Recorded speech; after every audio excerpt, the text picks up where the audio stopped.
Bonjour, on va démontrer dans ce tutoriel l'utilisation des variables de type session, get et post. Donc on va commencer par les variables de type post. On, on va saisir les données concernant le login et le mot de passe, puis on va les envoyer. Donc en cliquant sur le bouton envoyer, qu'est-ce qu'on a ici? On a passé à une autre page, mais on va vérifier l'envoi de ces données. Pour les variables de type post, ils ne sont pas visibles pour l'utilisateur. Pour cela, on va utiliser le code suivant, donc en intégrant l'instruction printr $-post. Donc, qu'est-ce qu'on va voir? On va voir un tableau associatif contenant les variables login, mot de passe et l'envoi de notre formulaire. Puis, qu'est-ce qu'on trouve? On trouve la page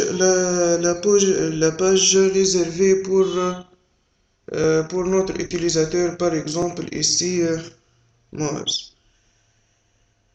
En entrant dans cette page, qu'est-ce qu'on trouve exactement?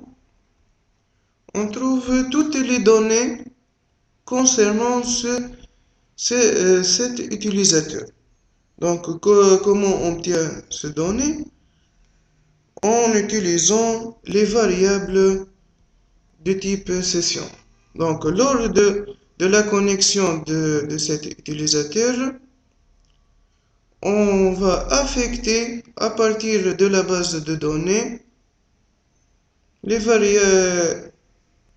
variables concernant cet utilisateur comme le nom, prénom, date de naissance, etc., etc. Comment faire ça? Pour vérifier ces variables en ajoutant l'instruction printr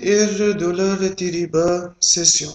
Donc, qu'est-ce qu'on va voir? On va voir un tableau associatif contenant ces variables.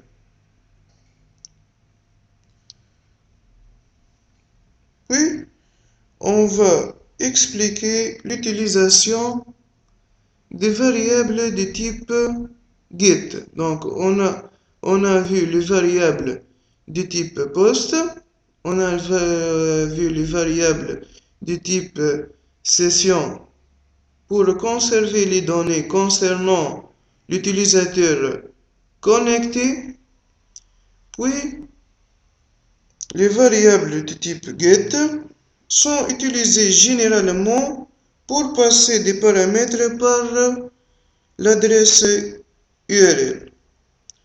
Donc, ici, on a un lien URL se déconnecter. Donc, cette méthode permet de passer des informations à travers les URL. En retournant à notre code de source,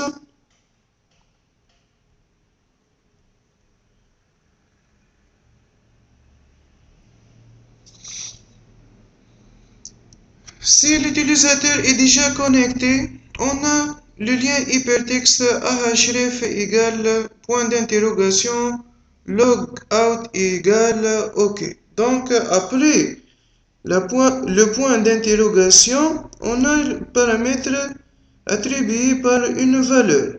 Donc on va tester selon ce paramètre.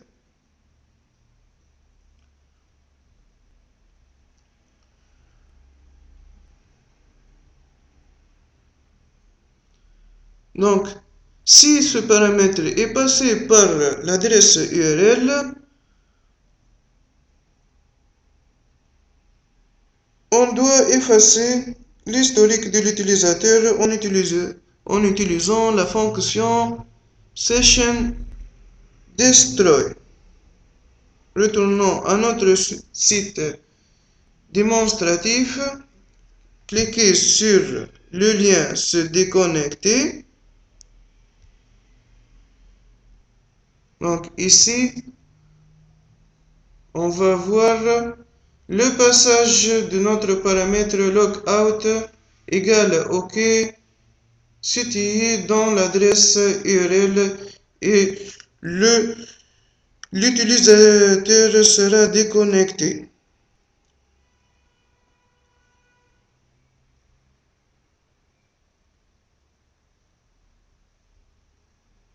C'est terminé pour ce tutoriel.